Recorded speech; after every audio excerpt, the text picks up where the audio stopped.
Girl, put your records on. Tell me your favorite song. You go ahead, let your hair down. I have a new hairstyle, okay? And if you are just listening to this, you cannot see, but I am a redhead again. You know, I always call being a redhead, I always feel like I'm a natural born redhead. We actually have natural born redheads in my family, so it's not too far fetched that we have the genetic gene in our pool, but I'm back to my red hair. I have a little afro going on, and I feel really, really good. It was just time for the locks to go. It was time for me. I needed something new to look at while I was editing pictures, and so it was time for the red to go. But I mean, not the red, the locks. It is not time for the red to go. We just got here, okay? But I'm very, very happy with how my hair looks, and you all seem to like it so far too, which makes me happy because, you know, I create content. I create content for me, but I create content for me, for you to all enjoy. And so I'm very happy that we are here. Speaking of which, I I am aware that it has been a minute since I've made a podcast episode.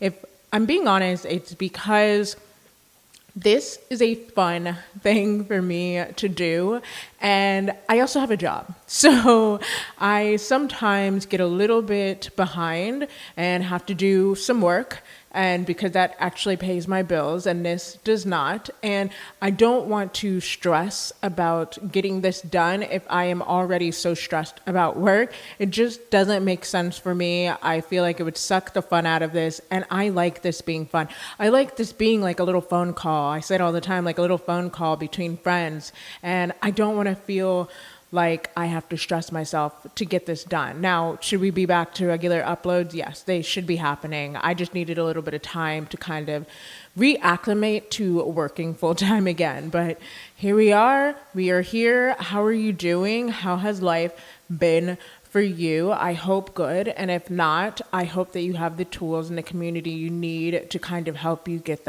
through that section of your life. You know, you need the highs, you need the lows, you need both to kind of appreciate each other. So I'm thinking of you right now. So for me, what has been going on with me? I guess the biggest thing is I've kind of been in a space where I've been, I don't want to, I guess, working on creating more community, creating more friendship ties. I talk about this quite a bit, that I've always had a hard time making friends. Making friends is a skill, and it is a skill that I did not get growing up. I never saw my parents trying to make friends. I've always seen, we grew up in a small town where also my dad graduated high school from, so he already had his built-in friends. My mom came in, but much like many parents of the 90s, my mom was mostly just a mom. She didn't really, that I know of, she didn't really have very many friends outside of the family. So it's just not, she had 4 kids and a stepchild. So like, what was she going to do, you know?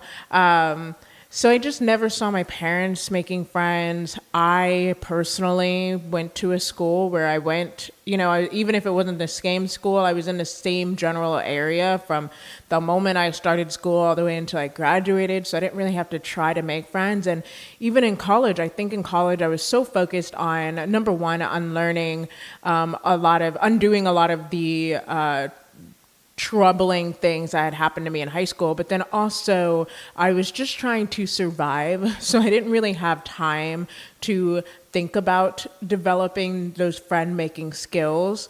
So now here I am, and I am craving community. I am craving closeness. I'm craving the kind of intimacy that you can only get from having friends and community around.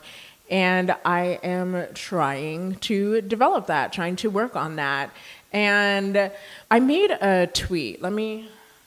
Had to get out the good old cell phone. I made a tweet because I essentially ended up this morning I was at my end. You know, I was at my limit because I had realized that hold on, let me just read this tweet first and and then I can explain myself after the fact. So, tweet says, sorry, headphone listeners.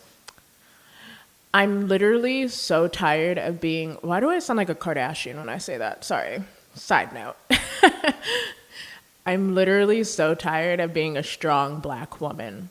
Like, I've been doing so much emotional labor alone for decades, and I'm so incredibly tired. I'm so tired of knowing that I'm expected to just figure it out because I always have. I'm so damn tired. I don't want to be strong. This isn't even particularly about a specific hardship, and I'm not even having a hard time in life right now. This is about not having people to lean on, but people can lean on me. This is about being known as the one that has it together, though I know it's because I have to, because nobody is going to have it together for me. I'm tired of being told, I know you'll figure it out, because yes, I will, but damn, I hate that I can't just go and cry about it anyway. I'm so damn tired, y'all.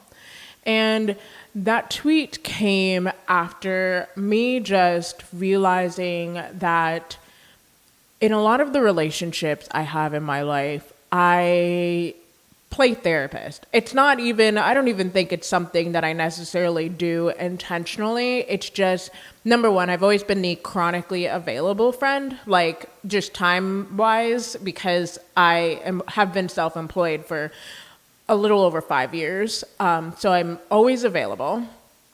And I'm also somebody that kind of just, I know what it's like to feel alone. So I try to offer space for other people to not feel that way as well. I try to really listen. Am I always the best at listening? No, because I'm sure we can all improve that skill, but I try really hard. And so I always try really hard to offer some feedback as well.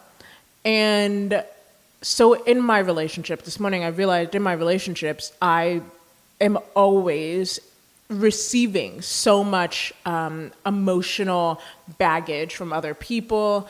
I'm always the sounding board for others, and I always am trying to help others either feel better or improve their lives or just feel okay and seen in that moment. And I don't feel like I get that back as readily or at all a lot of the time from those relationships.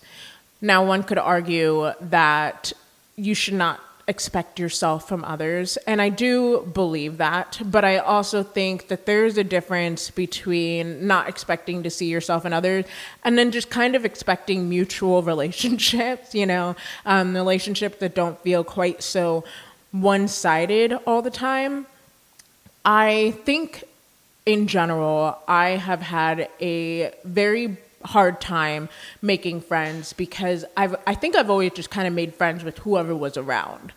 And that can be great if, you are around, if you are in spaces that you like being around in, but most of the time I was in spaces that I wasn't going to stay in. I was always just passing through. So I ended up making these relationships with these people in spaces that I'm just passing through, and they almost kind of keep me in these spaces that I'm just trying to pass through. And I know that sounds very vague, but you'll see what I mean in a second. Like, if you make friends at the bar, you make this friend, they feel really great, and they might be what you need and what you're going through at that moment. But at some point, what if you quit drinking, much like I have? Then it gets harder to keep those friends. What is that saying? They always say, you meet people where you are. And I guess that's generally what I'm trying to say right here is you meet people where you are. And unfortunately, unless people are willing to grow with you, I feel like it can be hard to keep those relationships sustainable and going. And so I have a couple people in my life, whether that's familial or just like friends that I have made. And sometimes I just feel like we are only friends if I meet you on your level and where you are, and you can't ever meet me where I am at. And it's hard. It's hard for me because I am in a different place than even where I was a year ago. And I want so badly to be met here, because now the issues I'm having now or the things I need now from a relationship aren't the same things that I needed before. And maybe I might not have even needed those things back then. Like I mentioned in the tweet, my life isn't hard right now. And I'm really not going through a hard time. But there are times when I wish that I could still just call somebody and be like, yo, this minorly inconvenient thing just happened, and I would love to just vent about it for 2 seconds and that be it. I don't know. Like, I wish that I had people that would allow me to have a sounding board. I feel like, I'm thinking of one relationship in particular. When I'm on the phone with her, it is difficult because she can tell me about her life and her problems and the things that are going on with her, and I will sit and I will listen. And most of the time, it's always the same problem. And she is somebody who's very cyclical in what she goes through. And so I tried to offer advice there. She does not take it most of the time, but I tried to offer her advice there. And then I try to, then speak about my own life and what's going on and maybe the things that I have going on. And, she either offers something that I think she believes I want to hear, instead of her own genuine opinion, or she says, well, you've always been smart, so I'm sure you'll figure it out. And I am so sick of that. I love that people have faith in me, but I know that faith only exists because I work so damn hard to be this strong person, because so many times in my life have I felt like I was the only one fighting for me. I was the only one that was able to move myself further and further and further out of the trenches, or get myself out of these situations that I didn't want to be in anymore. I feel like I've for so long had to be my own rock. And sometimes I just wish that for all the things that I'm holding, I don't need somebody to take all of that off of me. I just wish every so often somebody else would just come by and maybe help me hold all of it for a second, so I can just get like a little bit of just like a little bit of reprieve, because it's hard. I'm tired of carrying the whole world all the time. And it is also hard because I know that I want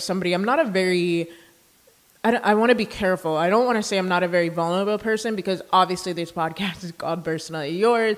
I'm pretty upright about my life and the things that I have gone through. I'm pretty just like, I'll say it, I don't have much that I'm not comfortable sharing, as long as it doesn't directly hurt or affect somebody else. But I am not very emotionally vulnerable about admitting that, like, this is really freaking hard and I don't know what I'm going to do and I need your help, because I know that that's something that people don't necessarily want to hear from me, and a lot of people don't necessarily even really want to be a part of, to be honest. I feel like the people in my life don't necessarily want to hear that I really need help from time to time, because if I'm falling through the cracks, then what's going on? And it's hard. It is very hard. So I am currently focusing on just making relationships, specifically relationships with other people of color too, because I think that's another huge issue that I've been facing. It is very, and I almost want to say specifically Black people, because it is very, very hard to talk about some of my issues as a Black person and then hear somebody who is not Black try to relate it to themselves. And I just look at them like, I don't think you truly understand what I'm experiencing here. I think that you can understand kind of the gist, but I think unless you're really Black and you have faced the issues that Black people systematically face, I think some of the problems that I have are hard to understand. They're hard to, I had somebody try to relate to me about that tweet who wasn't even Black. And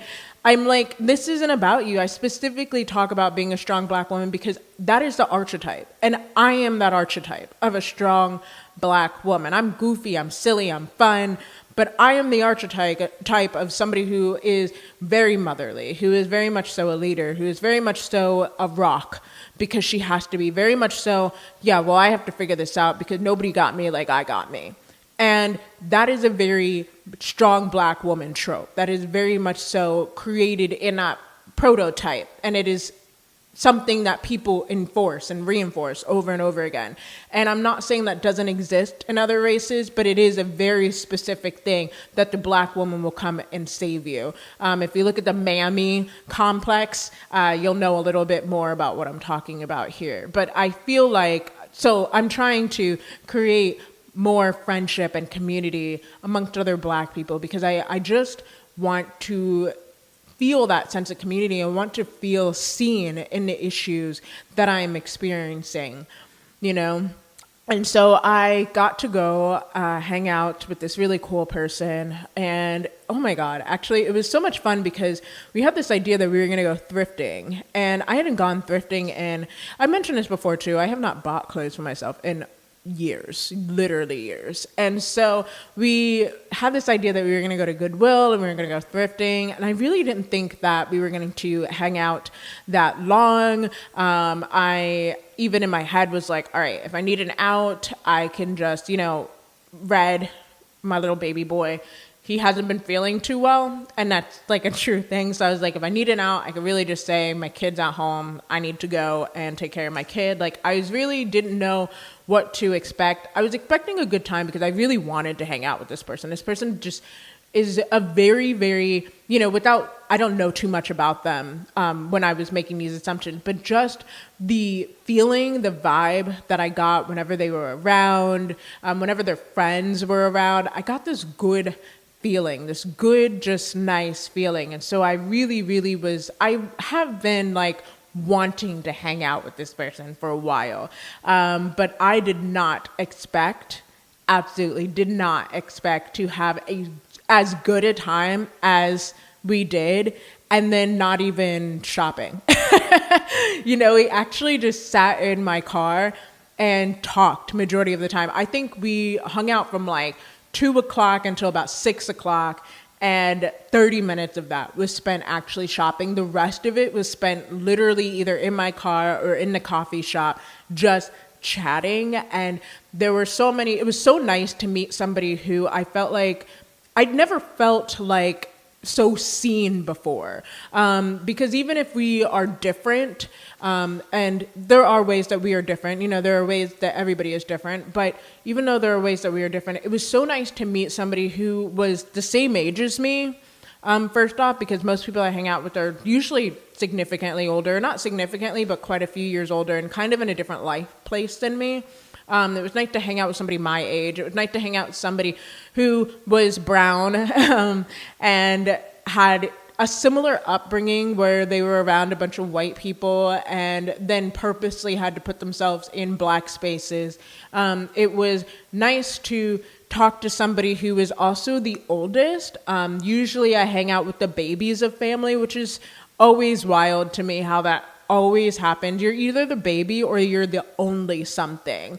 Those are the people I tend to date or be in proximity with. And I'm the oldest. So it was nice to also hang out with somebody that had the oldest sibling experience. It was nice to talk with somebody who really found themselves in a similar place with me where they were kind of reevaluating how they spent their 20s and how they want to move going forward into their 30s. You know, this is like 30 Eve, as I believe they put it. And I really do feel like this year for me is just like me just setting myself up so that 30, I can just walk in with full confidence knowing that like, all right, this is what things are going to look like as I get into a rhythm, and this is what I'm going to focus on in this next decade, or at least the next 5 years. You know, I'd be changing my mind a lot. So, but it was just nice to feel that kindredness. And I also this is a huge important thing. It was so nice to walk into a situation where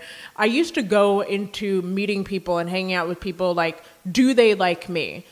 Are they going to like this about me? How do I make sure that they like me? And I actually was able to walk into this situation with the do I like them mentality. And that was that's how I know growth is real. Okay. Mental health and growth and soul searching and all of that is very real, because I was able to walk into this going, do I like them? I don't have to do anything about me. This is who I am. I don't have to do anything about it.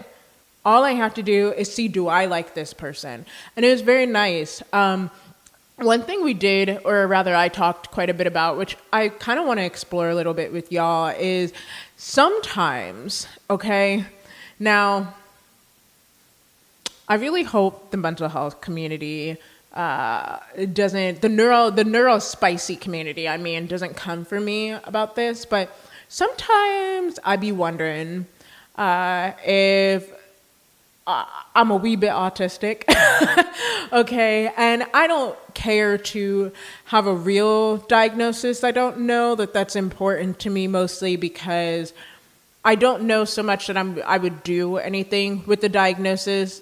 I guess I would just be aware that this is a thing I had, I guess, but sometimes I like to say that my problems with creating relationships come down to my anxiety. But sometimes I do wonder if it's just because I'm socially stupid. And I don't mean that to knock myself, but like one instance I brought up to them was how I can see, I go to karaoke just about every week. We all know this about me.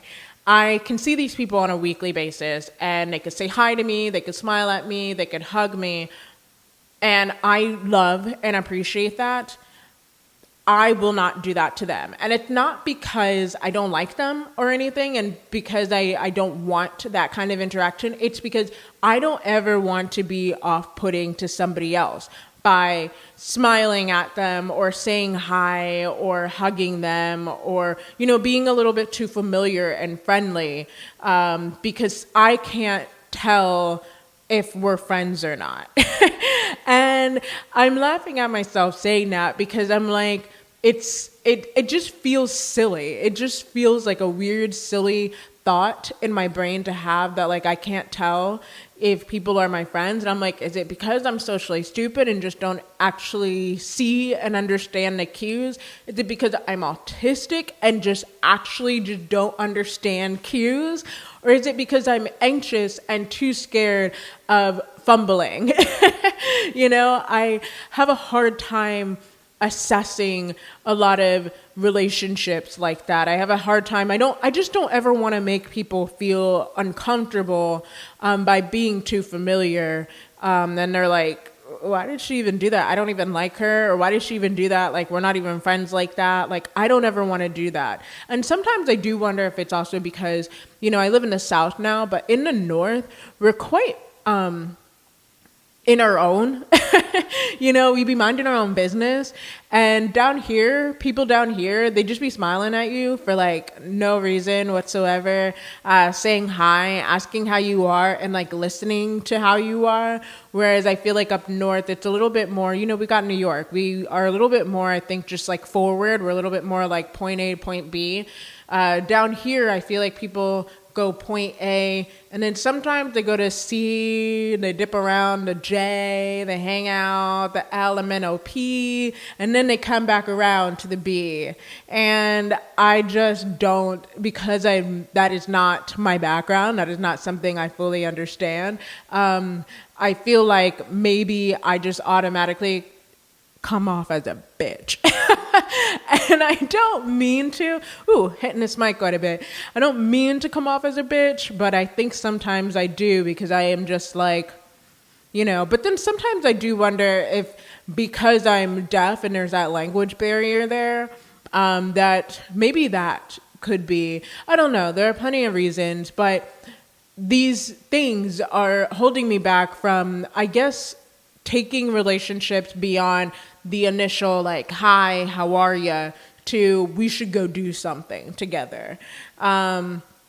And so I was very, very excited that this person wanted to hang out with me. And like I said, we had a really great time, to the point where they actually invited me to hang out with them again, and actually invited me to hang out with them again. I unfortunately could not go because I was burnt out, baby. I was tired.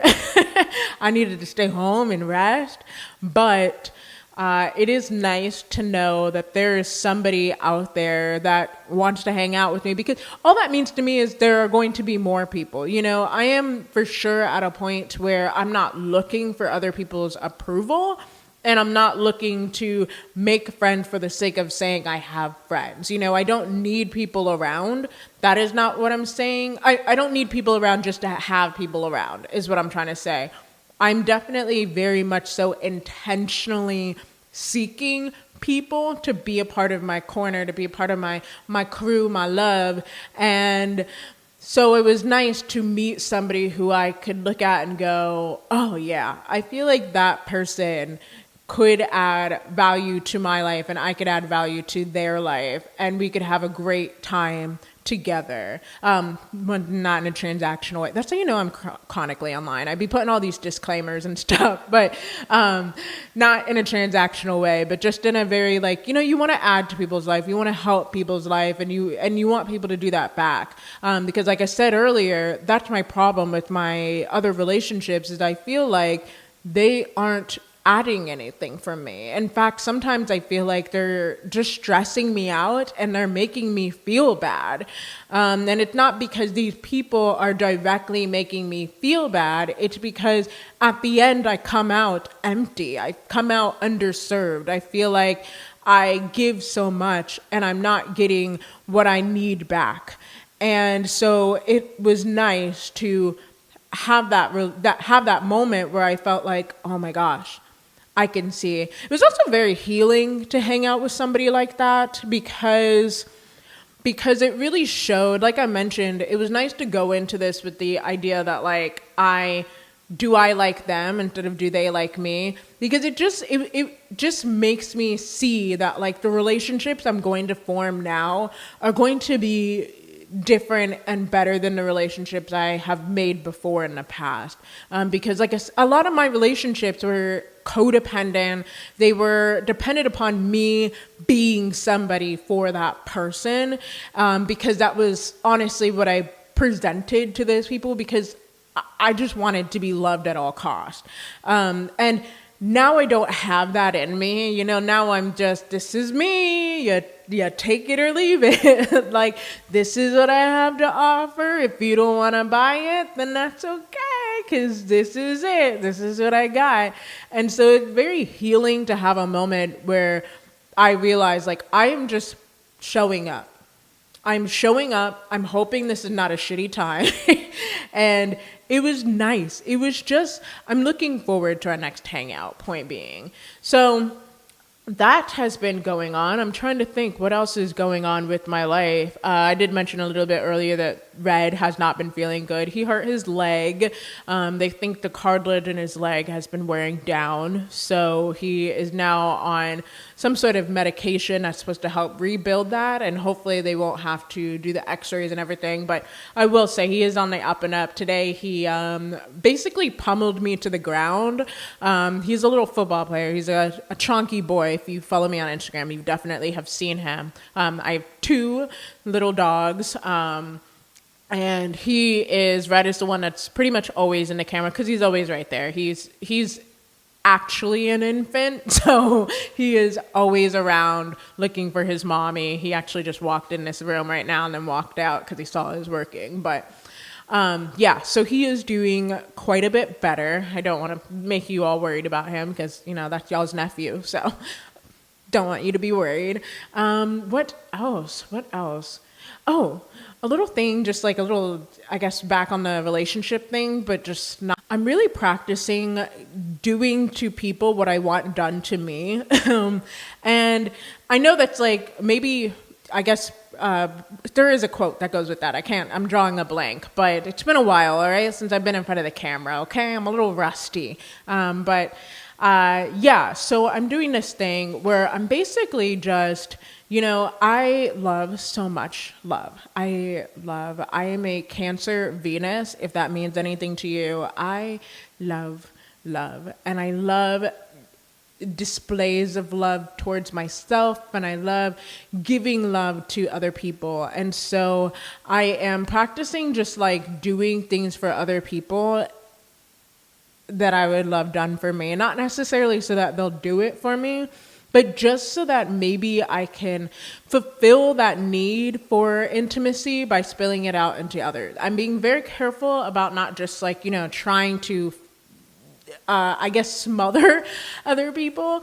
But I'm very excited because I'm going to be baking a carrot cake and making my little nuts in the shape of a heart on the top. And I'm very excited to do that tomorrow. There'll probably be pictures either on Instagram or in my stories because I've never made a carrot cake, so I'm very excited to do that. I also cooked dinner for a friend because one thing to know about me is I love cooking for others. I do love inviting people over to my house and cooking something for them, having music on, seeing, looking over the stove and seeing them playing with my boys. Like, there's something just very like maternal about it. There's something very loving. There's something very cozy about that. I'm very much so a family person, a person that feels love in like a cozy, homely nature. And so that speaks to me. So I'm very excited to cook this cake and to present it. But yeah, what else in my life? I'm mostly just focusing on work right now, y'all. Like, I am very happy I've figured out a new way to light things, and I've also figured out I'm in like my up close photo era, which I don't know if you noticed, but I've actually brought my camera closer to me than I usually do because I don't know, there's something very intimate. There's something it almost feels like you're right there when it's closer. And I enjoy that feeling. So my photography lately and my videography has been very close up and very intimate. The lights that I've been using aren't I will say in this video, I think there might be a little bit harsher than what I am now trying to go for, but they're definitely less harsh than what they usually are. I just like something that feels like you could be right there. You could touch it. And so my work photography, if you don't know, I have an OnlyFans. And on my OnlyFans, let me say, since it's Pride Month, women, okay, you are very much so welcome onto my OnlyFans. My OnlyFans is, and I know I'm not trying to say like women don't love XXX style content, but I think that you can tell when stuff is created with a man in mind and when stuff is created maybe more from a different perspective. And my content is definitely not created with men in mind. My content is very much so aesthetic based as opposed to maybe act based.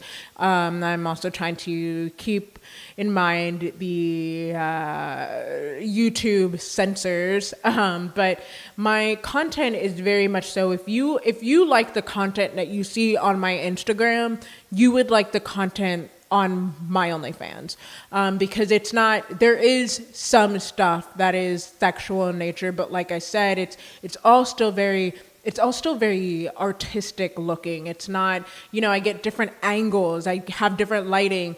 There's not so much story right now because that's a big undertaking while I'm still trying to get things off the ground. But it's very, very much so. You could tell that there's an artistic eye to things. And so I really, really want more women to come and enjoy my content because I think women, especially women that love women and looking at women, would really enjoy it. I also have audio eroticas that I've been working on and posting. So if you like something to maybe tickle the air, that content is there. And, there are photos to go with that content. And I just really love the idea of exploring sensuality from an artistic lens, seeing it tantalizing you in other ways. And so I implore you, if you're a woman, to not shy away from my page. Please come see the content that I create, because it's not what you are going to ordinarily get from an OnlyFans. It's definitely created with women in mind, and I'm very, very proud that I feel confident enough to create content like that, because that's the content I've always wanted to create, is, you know, something that feels artistic to me, something that doesn't make me personally feel dirty. There's nothing wrong with the other kind of content. There's nothing wrong with content that's focused on the act. There's absolutely nothing wrong with that. It's just, for me, that has always made me uncomfortable to make. And so the content I make now makes me feel comfortable. It makes me feel proud. I wish I could advertise it everywhere, even, because I'm just genuinely so happy with how everything comes out in the end. And so if you have a couple extra dollars, it's $7.77, 777. Come and spend a month there. And I often do give away subscriptions for free, because I so much so just want to keep making art. You know, I want people to see my art, and, you know, I'm like a little kid sometimes. I just want to show everybody, you know, what I've been creating. And I'm extremely proud of that page and what it's becoming, and you know, the work that I'm creating now. And I'm so excited for Instagram to see the photography. I'm so excited for Twitter to see the photography that I've been working on, because it just feels very, very indicative of where I am now. This idea that you are welcome to come here. You are welcome to feel home.